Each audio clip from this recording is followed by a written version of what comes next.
ಈ ಕಾರ್ಯಕ್ರಮದ ಪ್ರಾಯೋಜಕರು ಜೈನ್ ಇರಿಗೇಷನ್ ಸಿಸ್ಟಮ್ಸ್ ಲಿಮಿಟೆಡ್, ಜಾಗತಿಕ ತುಂತುರು ಮತ್ತು ಹನಿ ನೀರಾವರಿ ಉಪಕರಣಗಳ ಉತ್ಪಾದಕರು, ಬೇಸಾಯ ತಂತ್ರಜ್ಞಾನ ನಿರೂಪಕರು ಹಾಗೂ ರೋಗರಹಿತ ಟಿಶ್ಯೂ ಕಲ್ಚರ್ ಗಿಡಗಳು.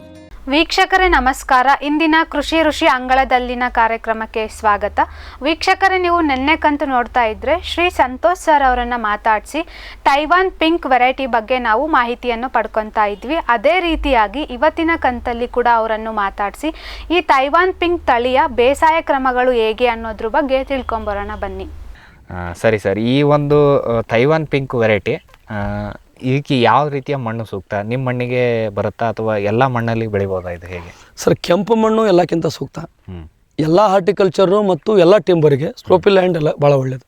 ಸ್ಲೋಪಿ ಲ್ಯಾಂಡ್ ಯಾವುದೇ ಗಿಡಕ್ಕೂ ಸರ್ ಮಾಯ್ಶ್ಚರ್ ಬೇಕು, ನೀರು ಬೇಕಿಲ್ಲ. ನೀರಲ್ಲಿ ಯಾವುದೇ ಗಿಡ ನಿಂತರೂ ಕೂಡ ಬೇರ್ಕೊಳ್ತೋಗುತ್ತೆ. ರೋಟ್ ರಾಟಿಂಗ್ ಆಗಿ ಗಿಡನೇ ಒಣಗೋಗ್ಬಿಡುತ್ತೆ, ಗೊತ್ತಿದೆ ನಿಮಗೆ. ಸೊ ಹಾಗಾಗಿ ಎಲ್ಲ ಗಿಡಕ್ಕೂ ನೀರು ಬೇಕು, ಗಾಳಿ ಬೇಕು, ನೀರು ಬೇಕು. ಮನುಷ್ಯನಿಗೆ ಹೆಂಗೆ ಬೇಕು, ಏನು ಪಂಚಭೂತಗಳ ಬಗ್ಗೆ ಮಾತಾಡ್ತೀವಿ, ಇದಕ್ಕೂ ಎಲ್ಲದೂ ಬೇಕು. ಆಕಾಶ ಬಿಸಿಲು ಬೇಕು, ನೀರು ಬೇಕು, ಗಾಳಿ ಬೇಕು, ಮಣ್ಣು ಬೇಕು. ಸೊ ಇದಕ್ಕೂ ಎಲ್ಲದೂ ಬೇಕು ಕರೆಕ್ಟಾಗಿ. ಅದು ಜೀವ ಇರೋ ಪ್ರಾಣಿ ಎಲ್ಲದೂ ಬೇಕು ಅದಕ್ಕೆ. ಬಟ್ ಏನಂದ್ರಪ್ಪ ಅಂದರೆ ನೀರು ನಿಲ್ಲಬಾರ್ದು. ಯಾವುದೇ ಹಾರ್ಟಿಕಲ್ಚರ್ ನೀರು ನಿಂತಾಗ ಜ್ಯೂಸ್ ಕಂಟೆಂಟ್ ಜಾಸ್ತಿ ಆಗುತ್ತೆ, ಕ್ವಾಲಿಟಿ ಆಫ್ ದಿ ಫ್ರೂಟ್ ಕಡಿಮೆ ಆಗುತ್ತೆ. ಓಕೆ, ಡ್ರೈನೆಸ್ ಹಣ್ಣು ಟೈಮಲ್ಲಿ ಈಗ ನೋಡಿ, ನೀವು ಸೇಮ್ ಹಣ್ಣನ್ನು ಕಟ್ ಮಾಡಿ ನೀವು ಡಿಹೈಡ್ರೇಟ್ ಮಾಡಿ ಅದರಲ್ಲಿರೋ ನೀರಿನ ಅಂಶ ಹೋದ ಮೇಲೆ ಹಣ್ಣು ಸ್ವೀಟ್ ಆಗುತ್ತೆ ನೋಡಿ. ಹೌದು, ವೆರಿ ಸಿಂಪಲ್. ಅಲ್ಲಿ ನಮ್ಗೆ ಡಿಸ್ಟರ್ಬ್ ಮಾಡ್ತಿರೋಂಥದ್ದು ನೀರು ಅಷ್ಟೇ. ನೀರು ನಾವು ಜಾಸ್ತಿ ಕೊಡ್ತೀವಿ, ಹಣ್ಣು ಚೆನ್ನಾಗಿ ಬರುತ್ತೆ, ಕೀಪಿಂಗ್ ಕ್ವಾಲಿಟಿ ಲಾಸ್ ಆಗುತ್ತೆ. ಆಮೇಲೆ ಟೇಸ್ಟು ನೀರಾಗ್ಬಿಡುತ್ತೆ. ತಿಂದ ತಕ್ಷಣ ನೀರು ಅನ್ಸುತ್ತೆ, ಹಣ್ಣು ತಿನ್ನಂಗೆ ಅನ್ಸಲ್ಲ ಅವಾಗ. ಹೌದು. ಸೊ ಆ್ಯಪಲ್ ಬೇರಲ್ಲಿ, ಗಾವಾದಲ್ಲಿ ಇದೆಲ್ಲ ಇಶ್ಯೂ ಇದೆ. ನೀವು ಹಣ್ಣು ತಿನ್ನಿ, ಸಿಕ್ಕಾಕೊಂಡು ನೀರು ಕೊಟ್ಟು ಹಣ್ಣು ತಿನ್ನಿ, ಬಾಯಲ್ಲಿ ಜ್ಯೂಸ್ ಬರುತ್ತೆ, ಬಟ್ ಹಣ್ಣು ಟೇಸ್ಟ್ ಅನ್ಸಲ್ಲ ನಿಮಗೆ. ಹಂಗಾಗಿ ಡ್ರೈ ವೆದರ್ ಇರಬೇಕು. ಡ್ರೈ ವೆದರ್ ಬೇಕು ನಿಮಗೆ. ಈವನ್ ಸಾಯಿಲಲ್ಲೂ ಬರೀ ತೇವಾಂಶ ಬೇಕು, ನೀರು ಬೇಕಾಗಿಲ್ಲ, ಮಾಯ್ಶ್ಚರ್ ಬೇಕಷ್ಟೇ. ಸೊ ಅಷ್ಟು ಬೇಕಾದಷ್ಟು ನೀರು ಕೊಟ್ಕೊಂಡು ನೀರು ಬಸ್ತೋಗುವಂಥ ಪ್ರದೇಶ ಇತ್ತು ಅನ್ನಪ್ಪ ಅಂದರೆ ಹಣ್ಣಿನ quality, taste, quality, shape, shining ಎಲ್ಲ ಚೆನ್ನಾಗಿರುತ್ತೆ. ಓಕೆ ಸರ್, ಇದ್ರ ಭೂಮಿ ಸಿದ್ಧತೆ ಯಾವ ರೀತಿ ಮಾಡ್ಕೊಂಡಿದ್ದೀರಿ ಸರ್? ಯಾಕಂದರೆ ನೀವು ಇಳಿಜಾರಿಗೆ ಮಾಡ್ಕೊಂಡಿದ್ದೀರಾ, ಇದು ಹೆಂಗೆ ಮಾಡ್ಕೊಂಡಿದ್ದೀರಾ ಸರ್? ಈಗ ಮಾಡೋಕ್ಕಿಂತ ಮೊದಲು ಒಂದು ಸರಿ ಫ್ಲೋ ಮಾಡ್ಕೊಂಡಿದ್ದೀನಿ. ಆ್ಯಕ್ಚುಲಿ ನಾವು ಜಾಸ್ತಿ ಫ್ಲೋನು ಮಾಡಲ್ಲ. ಇದು ಅಗೇನೆಸ್ಟ್ ಸ್ಲೋಪ್ ಇಲ್ಲ ಸರ್? ಅಂದರೆ ಸರ್ ಈಗ ಇದು ಹಿಂಗೂ ಸ್ಲೋಪ್ ಇದೆ, ಲ್ಯಾಂಡು ಹಿಂಗೂ ಸ್ಲೋಪ್ ಇದೆ, ಎರಡೂ ಕಡೆ ಇದೆ. ಹಾಗಾಗಿ ಅಗೇನೆಸ್ಟ್ ಸ್ಲೋಪ್ ಮಾಡೋಕ್ಕಾಗಲ್ಲ. ಅದಕ್ಕೆ ನಾನೇನು ಮಾಡಿದ್ದೀನಿ ಅಂದ್ರೆ, ನಡುವೆ ಒಂದು ಕಡೆ ಸ್ಲೋಪನ್ನು ಹಿಂಗೆ ಬ್ರೇಕ್ ಮಾಡಿದ್ದೀನಿ, ನಡುವೆ ಸ್ಲೋಪನ್ನು ವೀಡಿಂಗ್ ಮಾಡಲೇಬೇಕು. ವೀಡಿಂಗ್ ಮಾಡ್ಕೊಂಡು ನಡುವೆ ಅಲ್ಲ ಸಣ್ಣ ಸಣ್ಣ ಬಂಡ್ಗಳು ಹಾಕ್ಕೊಂಡಿದ್ದೀನಿ. ನೀರು ನಿಂತ್ಕೊಂಡೇ ಹೋಗಬೇಕು, ಇಲ್ಲಾಂದರೆ ಸಾಯಿಲ್, ಟಾಪ್ ಸಾಯಿಲ್ ಎಲ್ಲ ಹರ್ಕೊಂಡು ಹೋಗುತ್ತೆ. ಇನ್ನೊಂದು ಎಲ್ಲಕ್ಕಿಂತ ಇಂಪಾರ್ಟೆಂಟ್, ಬೆಡ್ ರೈಸಿಂಗ್ ಬೆಡ್ ಮೆಥಡಿಗೆ ಬಂದಮೇಲೆ ನಮ್ಮ ಸಾಯಿಲಲ್ಲಿರೋ ಟಾಪ್ ಸಾಯಿಲ್ ಎಲ್ಲ ಬೆಡ್ ಮೇಲೆ ಇದೆ ಈಗ ಆಲ್ರೆಡಿ. ಇಂಪಾರ್ಟೆಂಟ್ಸ್ ಅದೇನು ನ್ಯೂಟ್ರಿಯೆಂಟ್ ಟಾಪ್ ಸಾಯಿಲ್ ಏನಿದೆ ಎಲ್ಲದೂ ಬೆಡ್ ಮೇಲೆ ಇದೆ ಎಕ್ಸಾಕ್ಟಾಗಿ. ನಡುವೆ ಗೊಬ್ಬರ ಹಾಕ್ಕೊಂಡಿದ್ದೀವಿ, ಪಕ್ಕದಲ್ಲಿರೋ ಮಣ್ಣನ್ನೆಲ್ಲ ಬೆಡ್ ಮೇಲೆ ಹಾಕ್ಕೊಂಡಿದ್ದೀವಿ. ಫಸ್ಟ್ ಟ್ರ್ಯಾಕ್ಟರಿಂದ ಮತ್ತೆ ಲೇಬರ್ನ ಏನು ಬೇಕು ಉಳಿದೆಲ್ಲ ಮಣ್ಣು ಮೇಲೆ ಹಾಕ್ಕೊಂಡಿದ್ದೀವಿ, ಆಮೇಲೆ ಪ್ಲಾಂಟಿಂಗ್ ಮಾಡಿದ್ದೀವಿ ಸೆಂಟ್ರಲ್ಲಿ. ಸೊ ಹಾಗಾಗಿ ಟಾಪ್ ಸಾಯಿಲ್ ಎಲ್ಲ ಇರೋಂಥದ್ದೆಲ್ಲ ಮೇಲಿದೆ. ನಡುವೆ ಈಗ ವೀಡ್ ಬಿದ್ದು, ಇದ್ರ ಎಲೆ ಬಿದ್ದು, ಹಣ್ಣು ಬಿದ್ದು, ಕಾಯಿ ಬಿದ್ದು ಕ್ರಿಯೇಟ್ ಆಗಂತ ಹೊಸ ಸಾಯಿಲನ್ನು ಕೂಡ ನೆಕ್ಸ್ಟ್ ಇಯರ್ ಬೆಡ್ ಒಳಗೆ ಅದು ಮತ್ತೆ ಬೆಡ್ಡಿಗೆ ಬರ್ತವೆ ವಾಪಸ್. ಓಕೆ, ಹಂಗಾಗಿ ಅದು ಮಾಡ್ತಾ ಇರ್ತೀರ ವರ್ಷ? ಹೌದು, ಪ್ರತಿ ವರ್ಷ ಅದು ಮಾಡಲೇಬೇಕು. ನಾವು ರೆಸ್ಟಿಂಗ್ ಮಾಡ್ಕೊತೀವಿ, ಫರ್ಟಿಲೈಸರ್ ಹಾಕ್ತೀವಿ. ಪ್ರತಿ ವರ್ಷ ನಾವೀಗ ಆರ್ಗ್ಯಾನಿಕ್ ಮೆನ್ಯೂರ್ ಹಾಕ್ತೀವಿ, ಅದ್ರ ಜೊತೆಗೆ ಒಂದು ಸ್ವಲ್ಪ ಕೆಮಿಕಲ್ ಅಪ್ಲಿಕೇಶನ್ ಮಾಡ್ಕೊತೀವಿ. ಆ ಟೈಮಲ್ಲಿ ಮತ್ತೆ ಅಗೇನ್ ನಮಗೆ ವಾಪಸ್ ಮತ್ತೆ ಟಾಪ್ ಸಾಯಿಲ್ ಬೆಡ್ಡಿಗೆ ಬರುತ್ತೆ. Very clear sir. ಈಗ ಇದು ಬೆಡ್ ಪ್ರಿಪ್ರೇಷನ್ ಎಲ್ಲ ಮಾಡ್ತೀರಲ್ಲ, ಅದಾದ್ಮೇಲೆ ಮಲ್ಚ್ ಹಾಕ್ತೀರಾ? ಹಾಂ ಸರ್, ಏನು ಮಾಡ್ತಿದ್ದೀವಿ ಏನಪ್ಪ ಅಂದರೆ, ಬೆಡ್ ಪ್ರಿಪ್ರೇಷನ್ ಮಾಡುವಾಗಲೇ ನಾವು ಎಸ್ಪೆಷಲಿ ನಾನು ಪರ್ಟಿಕ್ಯುಲರಾಗಿ ಭಾಳ ಕಾಶಿಯಸ್ ಆಗಿದ್ದೇನೆ. ಆ್ಯಕ್ಚುಲಿ ಸಗಣಿ ಗೊಬ್ಬರ, ಕೆಮಿಕಲ್ ಫರ್ಟಿಲೈಸರ್ ಮಾಡುವಾಗ ಎಷ್ಟಾಗುತ್ತೋ ಅಷ್ಟು ಮೈಕ್ರೋಬ್ಗಳನ್ನು ಒಂದು ದಿನ ಬೆಲ್ಲದಲ್ಲಿ ನೆನೆಸಿ ಕಂಪಲ್ಸರಿ ಮೈಕ್ರೋಬ್ಗಳನ್ನು ನಾನು ಫೀಡ್ ಮಾಡ್ತೀನಿ. ಸೊ ಫಸ್ಟ್ ಟೈಮ್ ಪ್ಲಾಂಟೇಷನ್ ಮಾಡುವಾಗ ಮಸ್ಟನ್ನು ಶೂಟ್ ಮಾಡ್ತೀನಿ. ಆಮೇಲೆ ನಂದಲ್ಲೊಂದಿಷ್ಟು ಮೆಥಡ್ ಇದೆ. ಏನಂದರೆ ಸ್ಲರಿ, ನನ್ನ ಗೋಬರ್ ಗ್ಯಾಸ್ ಇದೆ, ಸ್ಲರಿನ ವರ್ಮಿಪಿಟ್ಟಿಗೆ ಹೋಗಂಗೆ ಮಾಡಿದ್ದೀನಿ ವ್ಯವಸ್ಥೆ. ಆರ್ಗ್ಯಾನಿಕ್ ವೇಸ್ಟ್ ಸಿಕ್ಕಾಪಟ್ಟೆ ಕಸ ಬಂದಿರ್ತದಲ್ಲ, ಎಲ್ಲ ಬಿಟ್ಟು ಅದೆಲ್ಲ ಕಲೆಕ್ಟ್ ಮಾಡ್ಕೊಂಡ್ಬಿಟ್ಟು ಸ್ವಲ್ಪ ಡ್ರೈ ಮಾಡಿ ಅದನ್ನು ಅದ್ರ ಮೇಲೆ ಹಾಕ್ತೀನಿ, ಲೇಯರ್. ಅದ್ರ ಮೇಲೆ ಮತ್ತೆ ಸ್ಲರಿ ಬಿಟ್ಕೊತೀನಿ. 25 ದಿನ ಬಿಟ್ಕೊಂಡ್ಬಿಟ್ಟು ನಾವೀಗ ಬಯೋಡೈಜೆಸ್ಟಲ್ಲಿ ಹೆಂಗೆ ಹಸಿ ಪದಾರ್ಥ ತೆಗಿತೀವಿ, ಆ ಡ್ರೈ ಆಗಿರೋದೆಲ್ಲ ಪೌಡರ್ ಇರ್ತದೆ. ಇಟ್ಸ್ ಕೈಂಡ್ ಆಫ್ ಹ್ಯೂಮಸ್ ಹೆಂಗಿರ್ತದೆ ನೋಡಿ, ಅದು ಗೊತ್ತಾಗ್ತದೆ. ಡ್ರೈ ಆಗಿರೋ ಯಾವುದೇ ಆರ್ಗ್ಯಾನಿಕ್ ಸ್ಟ್ರಾದಲ್ಲಿ ನೋಡ್ಕೊಳ್ಳಿ ನೀವು. ನಿಂದಿಸಿದಾಗ ಆ ಸ್ಲರಿ ಆಗಿರೋಂಥ ನೀರಿನ ಅಂಶ ಮತ್ತು ಗಿಡದಲ್ಲಿರೋಂಥ ಆ ಪೌಡ್ರ್ ಎಲ್ಲದೂ ಇನ್ಫಿಲ್ಟ್ರೇಷನ್ ಆಗಿ ಹೊರಗಡೆ ಬರ್ತದೆ ಕೆಳಗಡೆ. ವಾಲ್ ಮಾಡ್ಕೊಂಡಿದ್ದೀನಿ. ಅದನ್ನೆಲ್ಲ ತೊಗೊಂಡು ಅದನ್ನು ಡ್ರಿಪ್ ಮುಖಾಂತರ ಕಳಿಸ್ತೀನಿ. ಓಕೆ, ಅಂದರೆ ಸ್ಟಾರ್ಟಿಂಗ್ ಪ್ಲಾಂಟಿಂಗ್ ಮಾಡೋಕ್ಕಿಂತ ಮುಂಚೆ ಅಲ್ಲ, ಈಗಲೂ ಪ್ರತಿ ಸರಿ ಡ್ರಿಪ್ಪಲ್ಲಿ ಸಿಗುತ್ತೆ. ಸ್ಟಾರ್ಟಿಂಗ್ ಮಾಡುವಾಗ ಡೈರೆಕ್ಟ್ ಮೈಕ್ರೋಬ್ಗಳನ್ನ ಹಾಕ್ಕೊತೀನಿ. ಮೆಟ್ರೈಸಮ್ ಕಂಪಲ್ಸರಿ ಮಾಡ್ಕೊತೀನಿ, ಯಾಕಂದ್ರೆ ಸಗಣಿ ಗೊಬ್ಬರ ಹಾಕಿದ್ಮೇಲೆ ಮೆಟ್ರೈಸಮ್ ಬೇಕು. ಪ್ಯಾಸಿಲೋಮೈಸಿಸ್ ಮಾಡ್ಕೊತೀನಿ, ಅದಾದಮೇಲೆ ಬವೇರಿಯಾ ಮಾಡ್ಕೊತೀನಿ. ಸೊ ನಮ್ಮಲ್ಲಿ ಫಂಗಲ್ ಇಶ್ಯೂಸ್ ಕಡಿಮೆ. ಸೊ ಯಾಕಂದರೆ ಸ್ಲೋಪಿ ಲ್ಯಾಂಡು ನೀರು ವಾಟರ್ ಹೋಲ್ಡ್ ಆಗಲ್ಲ, ಸ್ವಲ್ಪ ಕಡಿಮೆ. ಸೊ ಹಂಗೇನೋ ಇಶ್ಯೂ ಬಂತಂದರೆ ಟ್ರೈಕೋಡರ್ಮಕ್ಕಿಂತ ಸುಡೋಮೋನಾಸ್ಗೆ ಹೋಗ್ತೀನಿ ಜಾಸ್ತಿ. Trichoderma is a dominant microbe actually. ಹೌದು, ಅದು ಜಾಸ್ತಿ ಆದರೆ ಫೀಲ್ಡ್ ಬೇರೆ ಎಲ್ಲ ಮೈಕ್ರೋಬ್ಗಳನ್ನು ಕಡಿಮೆ ಮಾಡ್ತಾರೆ ಕಂಟ್ರೋಲ್. ಸೊ ಹಾಗಾಗಿ ನೀವು ಅದು ಫಸ್ಟ್ ಹಾಕೊಂತೀರಾ ಸರ್? ಅದಾದಮೇಲೆ ಇದೆಲ್ಲ ಪ್ಲಾಂಟಿಂಗ್ ಹೆಂಗೆ ಮಲ್ಚಿಂಗ್ ಶೀಟ್ ಮಾಡಿ ಕರೆಕ್ಟಾಗಿ ಏನಪ್ಪ ಅಂದರೆ ಲೆಂತ್ ಇದು ಮಾಡಿಕೊಂಡು ಶೀಟ್ ಕಟ್ ಮಾಡಿಕೊಂಡು ಸರ್, ಈಗ ಇದರಲ್ಲಿ ಪೇರ್ಲನೆ ಎರಡು ಪ್ಲಾಟಲ್ಲಿದೆ. ಒಂದು ಪ್ಲಾಟಲ್ಲಿ 7 ಫೀಟ್ ಡ್ರಿಪ್ ಲೈನ್ ಇತ್ತು. ಸೊ ಅಲ್ಲಿ ಒಂದು ಲೈನಲ್ಲಿ ಲೆಮನ್ ಮಾಡ್ಕೊಂಡಿದ್ದೀನಿ. ಹಾಗಾಗಿ ಏನಂದರೆ 18x14 ಲೆಮನ್ ಇದೆ ಜಿಗ್ಜಾಗ್ ಮೆಥಡಲ್ಲಿ. ಸೆಂಟರ್ 7 ಫೀಟ್ ಲೈನು 6 ಫೀಟ್ ಕೊಂಡಿದೆ. Plant to plant line to line 7 ಬರುತ್ತೆ. ಬಟ್ ಏನಂದ್ರೆ ಅಲ್ಲಿ 2 ಲೆಮನ್ ನಡುವೆ ಒಂದಿದೆ, ಅಲ್ಲಿ 18 ಇದೆ. ಗಾವ ಟು ಗಾವ ನಡುವೆ 1 ಲೆಮನ್ ಇದೆ. ಸೆಂಟರ್ ಲೈನಲ್ಲಿ 6 ಫೀಟ್ ಇದೆ. ಇಲ್ಲಿ ಏನಿದೆ ಇಟ್ಸ್ 9x6. ಇಲ್ಲಿ 9x6 line to line 9, plant to plant 6 ಇದೆ. ಸ್ವಲ್ಪ ಹತ್ರ ಆಗಲಿಲ್ಲ ಸರ್? 5 ಮಾಡ್ತಾರೆ ಸರ್. 10 ಮಾಡಿಬಿಟ್ಟು 5 ಮಾಡ್ತಾರೆ. ಯಾಕಂದರೆ ನನಗೆ ಪಾಪ್ಯುಲೇಷನ್ ಕಡಿಮೆ ಆಗಿರ್ಬಾರ್ದು per acre. It's all matter of pruning and training. ನೀವು ಹೆಂಗೆ ಮಾಡ್ತೀರಾ ಅನ್ನೋದ್ರ ಪ್ರೂನಿಂಗ್ ಆ್ಯಂಡ್ ಟ್ರೈನಿಂಗ್. ಈಗ ಸರ್, ಈಗ ಮಾವು ಡೆನ್ಸಿಟಿ ಹೋಯ್ತು, ಹೈ ಡೆನ್ಸಿಟಿ ಹೋಯ್ತು, ಅಲ್ಟ್ರಾ ಹೈ ಡೆನ್ಸಿಟಿ ಬಂದಿದ್ದಾರೆ ಮಾವಲ್ಲೇ. 2 ಅಡಿ 3 ಅಡಿಗೆ ಪ್ಲಾಂಟೇಶನ್ ಮಾಡೋ ಲೆವೆಲಿಗೆ ಬಂದಿದೆ ಆ್ಯಕ್ಚುಲಿ. ಸೊ ನೀವು ಲೇಬರಿಯಸ್ ಆಗಿ ನಿಂತ್ಕೊಂಡು ಹೆಂಗೆ ಕೆಲಸ ತೊಗೊತೀರಾ ಅಥವಾ size of the fruit restrict ಮಾಡ್ಬೇಕಂತ ವಿಚಾರ ಮಾಡ್ತೀರಾ ಅನ್ನೋದ್ರ ಮೇಲೆ ಹಾರ್ಟಿಕಲ್ಚರ್ ನಿಂತ್ಕೊಂಡಿದೆ ಇವತ್ತಿನ ಮಟ್ಟಿಗೆ. ಯಾಕಂದರೆ ಹಾರ್ಟಿಕಲ್ಚರ್ ಅಗ್ರಿಕಲ್ಚರ್ ಯಾವ ಲೆವೆಲ್ಗೆ ಬಂದಿದೆ ಏನಪ್ಪ ಅಂದರೆ, 1 ಎಕರೆದಲ್ಲಿ 10 ಕೋಟಿ ಇನ್ವೆಸ್ಟ್ ಮಾಡಿ 50 ಕೋಟಿನೂ ತೆಗಿಬೋದು. 50 ಎಕರೆಲ್ಲಿ 1 ಲಕ್ಷ ತೊಗೊಂಡು ಆರಾಮಾಗೂ ಇರ್ಬೋದು. ಎರಡು ಥರ ನಿಮ್ಮ ಇನ್ವೆಸ್ಟ್ಮೆಂಟು ನಿಮ್ಮ ಇನ್ವಾಲ್ವ್ಮೆಂಟ್ ಮೇಲೆ ಡಿಪೆಂಡ್ ಅಗ್ರಿಕಲ್ಚರ್. ಸರಿ ಸರ್. ಸರ್, ಈಗ ಇದು ನೀವು ಎಲ್ಲಿ ತಂದಿರಿ ಪ್ಲ್ಯಾಂಟ್ಸು? ಹೇಗೆ, ಏನು ಗ್ರಾಫ್ಟೆಡ್ ಅಥವಾ ಸೀಡಿಂದ ಹೇಗೇನಾಗ ಸರ್? ಇದು ಕಟಿಂಗ್ಸ್, ಇದು ಗೂಟಿಗಳು ಆ್ಯಕ್ಚುಲಿ ಕ್ಲಿಯರ್ ಆಗಿ. ಆಂಧ್ರದಿಂದ ಇಲ್ಲೊಬ್ರು ನಮ್ಮ ಹತ್ರ ಇಲ್ಲೊಬ್ರು ಫಾರ್ಮರ್ ಇದ್ದಾರೆ. ಅವರು 50 ಎಕರೆ ಪ್ಲಾಂಟೇಶನ್ ಇದ್ದಾರೆ. ಕಂಟಿನ್ಯೂಸ್ ಆಗಿ ತರಿಸ್ತಾ ಇದ್ದಾರೆ ಗ್ಯಾಪ್ ಫಿಲ್ಲಿಂಗ್ ಏನೊಂದು ಮತ್ತೊಂದಕ್ಕೆ. ಸೊ ಅವರಿಗೆ ಇನ್ಫಾರ್ಮ್ ಮಾಡಿದೆ, ಸರ್ ನನಗೆ ಇರ್ತೀನಿ, ನೀವು ಸಸಿ ತರಿಸೋ ನನಗೆ ಬೇಕಿತ್ತು ಅಂತಂದೇಳಿ. ಅವ್ರು ಆಂಧ್ರದಿಂದ ಸಸಿ ತರಿಸಿ ನನಗೆ ಒಂದು ಸ್ವಲ್ಪ ಸಸಿದಲ್ಲಿ ಭಾಳ ಇಶ್ಯೂ ಇದೆ ಆ್ಯಕ್ಚುಲಿ. ನಿಮ್ಮೆಟ್ಯೂಡು ಪ್ಲಾಂಟಿಂದನೇ ಬರ್ತಾ ಇದೆ ಅಂತ ಕಂಪ್ಲೇಂಟ್ ಇದೆ ಪೇರಲದಲ್ಲಿ. ಸೊ ಹಾಗಾಗಿ ಸಾಯಿಲ್ಲೆಸ್ ಮೀಡಿಯಾದಲ್ಲೇ ಮಾಡ್ತಿದ್ದಾರೆ ಎಲ್ಲರೂ. ಕಂಪಲ್ಸರಿ ಕೋಕೋಪಿಟಲ್ಲೇ ಗ್ರಾಫ್ಟಿಂಗ್ ಮಾಡಿ ಪಾಕೆಟಲ್ಲಿ ಕೂಡ ಕೋಕೋಪಿಟಲ್ ಆಗ್ತದೆ. ಅಷ್ಟಾದರೂ ಕೂಡ ಅದರಲ್ಲೇ ಬರ್ತಾ ಇದೆ. ಅಥವಾ ಸಾಯಿಲಲ್ಲಿ ಇದ್ದು ಅಪ್ಟೇಕ್ ಆಗ್ತಿದೆ ಗೊತ್ತಿಲ್ಲ. ಕೆಲವರು ಪ್ಲಾಂಟಿಂಗ್ ಮಾಡಿ ಫಸ್ಟ್ ಹಾರ್ವೆಸ್ಟ್ ಮಾಡೋಷ್ಟಲ್ಲೇ ನಿಮಗೆ ನಿಮಿಟೆಡ್ ಬರ್ತಾ ಇದೆ. ಸೊ ನನಗೂ ಕೂಡ ಕೆಲವೊಂದು ಗಿಡಗಳಲ್ಲಿ ಬಂತು, ಸ್ವಲ್ಪ ರಿಕವರಿ ಆಗಿದೆ, ಒಂದು ಸ್ವಲ್ಪ ಇದಾಗಿದೆ. But it is under control. ನೀವೆಲ್ಲ ಆರ್ಗಾನಿಸಮ್ ಬಳಕೆ ಮಾಡ್ತಿರೋದ್ರಿಂದ ಸರ್, ಈಗ ಸೀವೆರಾದಲ್ಲಿ ಎಲ್ಲ ಗಿಡಕ್ಕೆ ಮಾಡೋಕ್ಕೆ ಹೋಗಿಲ್ಲ, ಕೆಮಿಕಲ್ ಹಾಕೋಕ್ಕೆ ಇಂಟ್ರೆಸ್ಟ್ ಇಲ್ಲ. ಸೊ ಹಾಗಾಗಿ ಎಲ್ಲೆಲ್ಲಾಗಿದೆ ಆ ಗಿಡ ಪಕ್ಕ ಗಿಡಗಳು ಮಾತ್ರ ಒಂದು ಸ್ವಲ್ಪ ವೇಲಮ್ ಪ್ರೈ ಮಾಡ್ಕೊಂಡಿದ್ದಿದೆ. ಅದ್ರ ಜೊತೆಗೆ ಆ ಥರ ಇಶ್ಯೂ ಸ್ಟಾರ್ಟ್ ಆದ ತಕ್ಷಣ ಎವ್ರಿ ಆಲ್ಟರ್ನೇಟಿವ್ ವೀಕ್ ಏನಂದರೆ 15 ಡೇಸ್ಗೆ ಒಂದ್ಸರಿ ನಾನು ಪ್ಯಾಸಲೋಮೈಸಿಸ್ಸು ಡ್ರಿಪ್ಪಲ್ಲಿ ಅಲ್ಲಿ ಒಂದು 200 ಲೀಟ್ರ್ ಬ್ಯಾರಲ್ಗೆ ಒಂದು 2 kg 3 kg ಹಾಕ್ಕೊಂಡು ಒಂದು ದಿನ ಮಾತ್ರ ನೈಟ್ ಹಾಕ್ಕೊಂಡು ಬೆಲ್ಲಕ್ಕೆ ಇದು ಮಾಡಿಕೊಂಡು ನೆಕ್ಸ್ಟ್ ಡೇ ಡ್ರಿಪ್ಪಲ್ಲಿ ಬರೋಂಗೆ ಮಾಡ್ಕೊಳಕತ್ತೀನಿ ಆ್ಯಕ್ಚುಲಿ. ಸೊ ಅದು ರಿಸಲ್ಟ್ ಕೊಡ್ತಾ ಇದೆ ಸ್ಲೋ ಆಗಿ. ಮಂಗ, ಹಂದಿ, ಕಾಡೆಮ್ಮೆ, ಜಿಂಕೆ, ಆನೆ ಮುಂತಾದ ವನ್ಯ ಪ್ರಾಣಿಗಳ ಕಾಟದಿಂದ ಬೇಸತ್ತಿದ್ದೀರಾ? ಚಿಂತಿಸಬೇಡಿ. ಗ್ರಾಸ್ ಇಕೋ ಸೈನ್ಸಸ್ ನವರ ಜೈವಿಕ ಧ್ವನಿ ತಂತ್ರಜ್ಞಾನ ನಿಮ್ಮ ನೆರವಿಗಿದೆ. ಕಾಫಿ, ಕೋಕೋ, ತೆಂಗು, ಅಡಿಕೆ, ದಾಳಿಂಬೆ, ಬಾಳೆ, ಹೂ, ಹಣ್ಣು, ತರಕಾರಿ, ಭತ್ತ, ಕಬ್ಬು ಬೆಳೆ ಸಂರಕ್ಷಿಸಿ.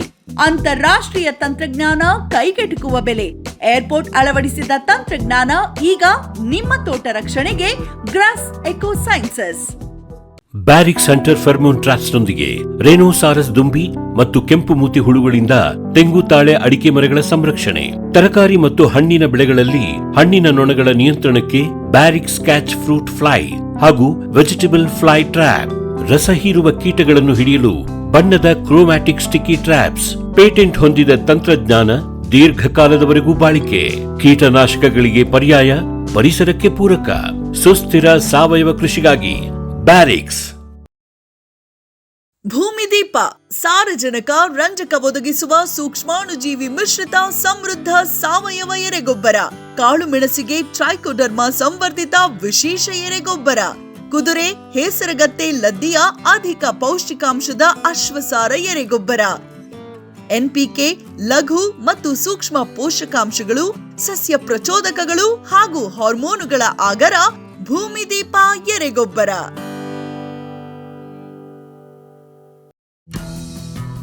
ಜೈನ್ಸ್ ಜಗತ್ತಿನ ಅತಿದೊಡ್ಡ ಅಂಗಾಂಶ ಕೃಷಿ ಪ್ರಯೋಗಾಲಯ ಹಾಗೂ ಟಿಸಿ ಗಿಡಗಳ ಉತ್ಪಾದಕರು. ಸಮೃದ್ಧ ಇಳುವರಿಗೆ ಜೈನ್ ಜೀನೇನ್, ಯಾಲಕ್ಕಿ, ನೇಂದ್ರನ್ ಹಾಗೂ ಕೆಂಪು ಬಾಳೆ ಸಸಿಗಳು, ದಾಳಿಂಬೆ, ಭಗವತಳಿಯ ರೋಗಮುಕ್ತ ಸಸಿಗಳು, ಲಕ್ನೋ 49 ಪೇರಳೆ, ಸ್ಟ್ರಾಬೆರಿ ಇತ್ಯಾದಿ ಗಿಡಗಳು ಯೋಗ್ಯ ಬೆಲೆಯಲ್ಲಿ. ಅಂಗಾಂಶ ಕೃಷಿಯ ಜಾಗತಿಕ ಬ್ರ್ಯಾಂಡ್ ಜೈನ್. ಫ್ಯೂಚರ್ ಬಯೋಟೆಕ್ ಸಾವಯವ ಕೃಷಿಯ ವೇಗವರ್ಧಕ. ಪೋಷಕಾಂಶ ಪೂರೈಕೆಗೆ ಎನ್ಪಿಕೆ ಕಲ್ಚರ್, ವ್ಯಾಮ್, ಪಿಎಸ್ಪಿ ಮತ್ತು ಕೆಎಂಬಿ. ಜೈವಿಕ ರೋಗ ಕೀಟ ನಿಯಂತ್ರಣಕ್ಕೆ ಟ್ರೈಕೋಡರ್ಮಾ, ಸೂಡೋಮನಾಸ್. ಸಾವಯವ ಗೊಬ್ಬರ ಉತ್ಪಾದನೆಗೆ ಕಾಂಪೋಸ್ಟ್ ಕಲ್ಚರ್. ಹೂವು ಕಾಯಿ ಉದುರುವ ಸಮಸ್ಯೆಗೆ ಕಾಮಧೇನು ಮತ್ತು ಸತ್ವ. ಮಣ್ಣಿನ ಆರೋಗ್ಯ ವೃದ್ಧಿಗೆ ಫ್ಯೂಚರ್ ಬಯೋಟೆಕ್, ಧಾರವಾಡ.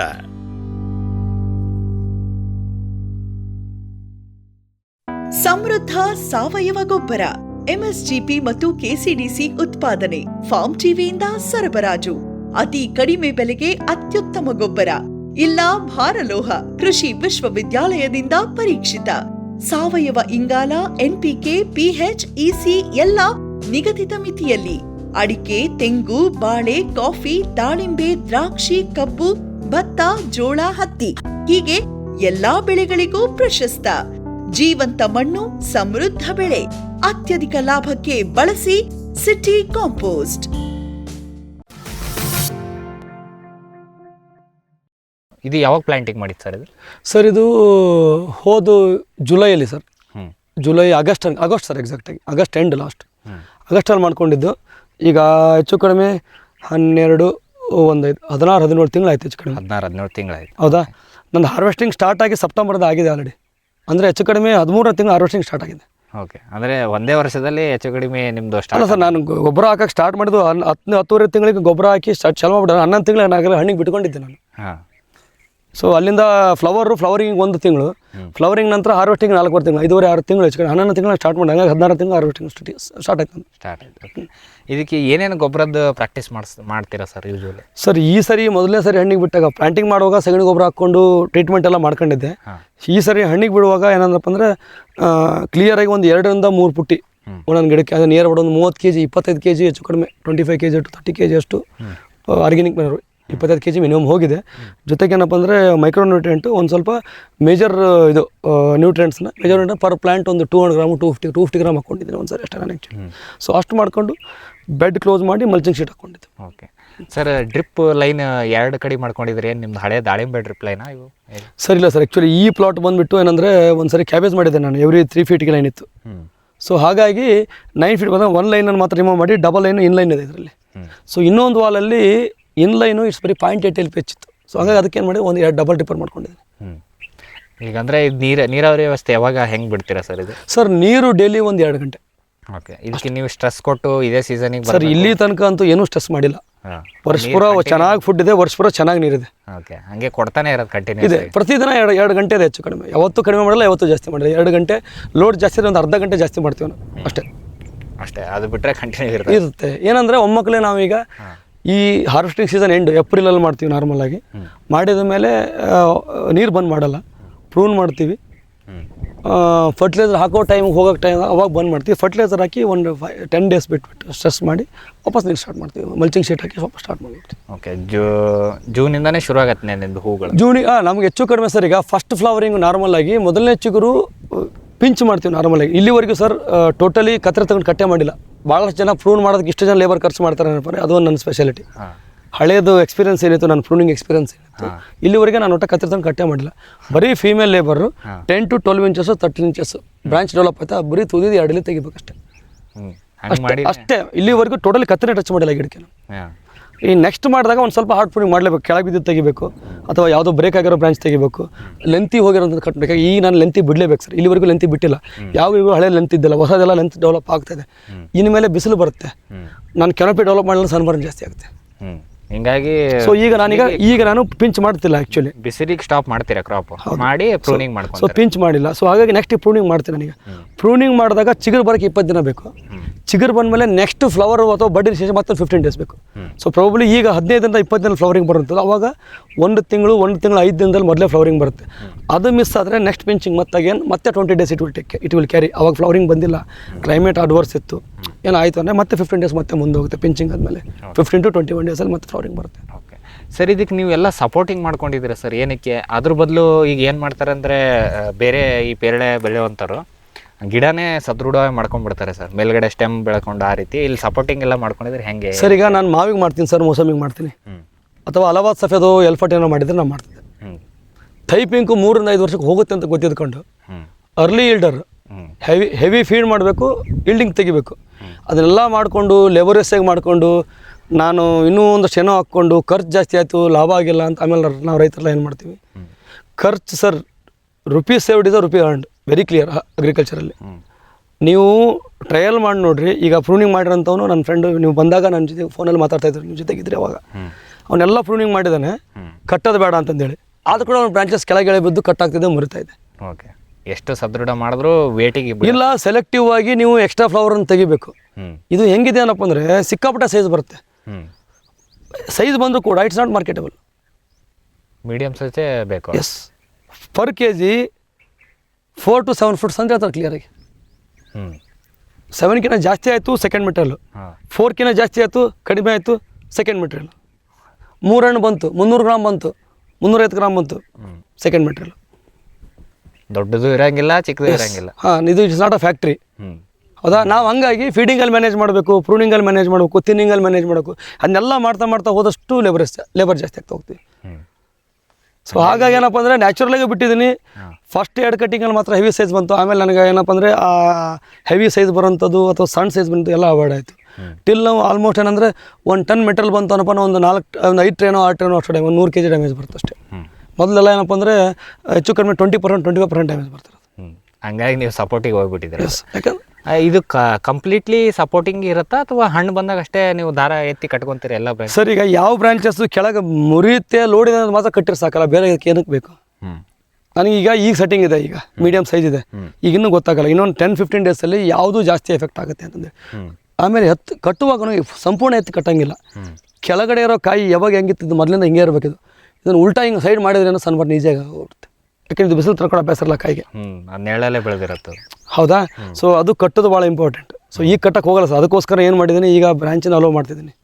ಉದ್ದ ಬೆಳೀಲಿ, ಏನು ತೊಂದರೆ ಇಲ್ಲ. ಸೊ ಲೀಫೇ ಶೇಡ್ ಆಗಬೇಕು. ಓಕೆ, ಲೀಫೇ ಶೇಡ್ ಆಗಬೇಕು ಈಗ ಅದಕ್ಕೆ. ಯಾಕಂದರೆ ಇನ್ಮೇಲೆ ಸನ್ಬರ್ನಿಗೆ ಡ್ಯಾಮೇಜ್ ಆಗುತ್ತೆ, ವೆರಿ ಕ್ಲಿಯರ್. ನಾವೆಲ್ಲದೊಂದು ದಕ್ಷಿಣಕ್ಕಾಗಲ್ಲ, ಸೆಟ್ಟಿಂಗ್ ಇರೋದೆಲ್ಲ ದಕ್ಷಿಣಕ್ಕಾಗಲ್ಲ. ಸೆಟ್ಟಿಂಗ್ 40 ಟನ್ ತಪ್ಪನ 15-20 ಟನ್ ದಕ್ಷಿಸ್ಕೊಂತೀವಿ, ವೆರಿ ಕ್ಲಿಯರ್. ಓಕೆ. ಗಿಳಿ, ನವಿಲು, ಕಾಗೆ, ಮೈನಾ ಮುಂತಾದ ಹಕ್ಕಿಗಳ ಉಪಟಳ ಹಣ್ಣು, ಕಾಡು, ಧಾನ್ಯದ ಬೆಳೆಗಳಲ್ಲಿ ಮಿತಿಮೀರಿದೆ. ತಮಟೆ, ಪಟಾಕಿ, ಕೂಗು, ರಿಬ್ಬನ್ ಇದೀಗ ಕೆಲಸ ಮಾಡುತ್ತಿಲ್ಲ. ಹಕ್ಕಿ ಬೆದರಿಸಿ ಓಡಿಸಲು ಬಂದಿರುವ ವೈಜ್ಞಾನಿಕ ಉಪಾಯ ಗ್ರಸ್ ಇಕೋ ಸೈನ್ಸಸ್ನವರ ಜೈವಿಕ ಧ್ವನಿ ತಂತ್ರಜ್ಞಾನ. ಅತ್ಯಲ್ಪ ಖರ್ಚಿನಲ್ಲಿ ಸುಸ್ಥಿರ ಪರಿಹಾರ, ದೀರ್ಘಕಾಲ ಪರಿಣಾಮಕಾರಿ.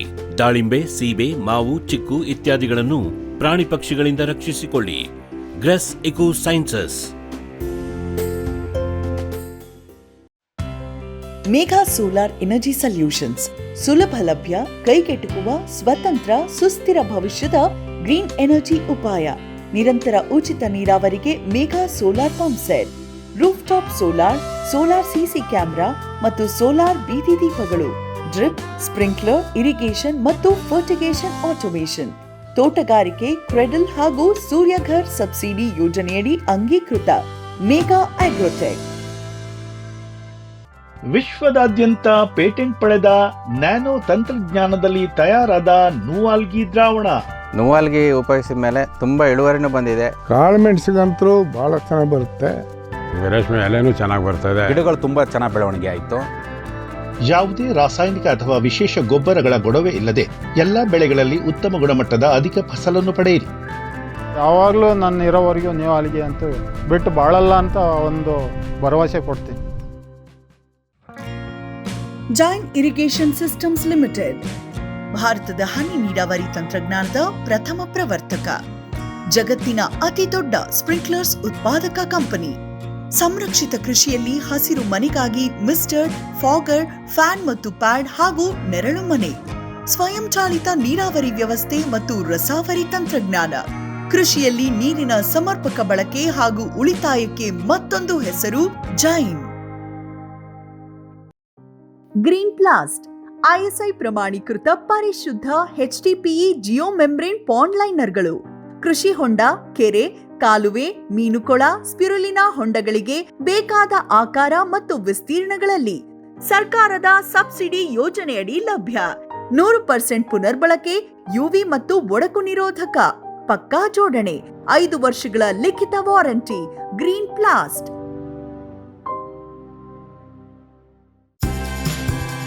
ಕದಂಬ ಅಗ್ರಿಟೆಕ್ ರಾಜ್ಯದ ಜನಪ್ರಿಯ ಸೋಲಾರ್ ಪಂಪ್. ಅತ್ಯಧಿಕ ಕಾರ್ಯಕ್ಷಮತೆಯ ಸೋಲಾರ್ ಪ್ಯಾನೆಲ್ ಮತ್ತು ಶಕ್ತಿ ಸೋಲಾರ್ ಪಂಪ್. ವಿದ್ಯುತ್ ಕಣ್ಣಾಮುಚ್ಚಾಲೆಯಿಂದ ಮುಕ್ತಿ, ಬೆಳಗಿನಿಂದಲೇ ಹಗಲು ನೀರಾವರಿ. 25 ವರ್ಷಕ್ಕೂ ಹೆಚ್ಚು ಬಾಳಿಕೆಯ ಸೋಲಾರ್ ಪ್ಯಾನೆಲ್ ಮತ್ತು ಸ್ಟೇನ್ಲೆಸ್ ಸ್ಟೀಲ್ ಸೋಲಾರ್ ಪಂಪ್. ನಂಬಿಕಾರ್ಹ ಸೋಲಾರ್ ಪಂಪಿಗೆ ರಾಜ್ಯದ ನಂಬರ್ 1 ಕಂಪನಿ ಕದಂಬ ಅಗ್ರಿಟೆಕ್.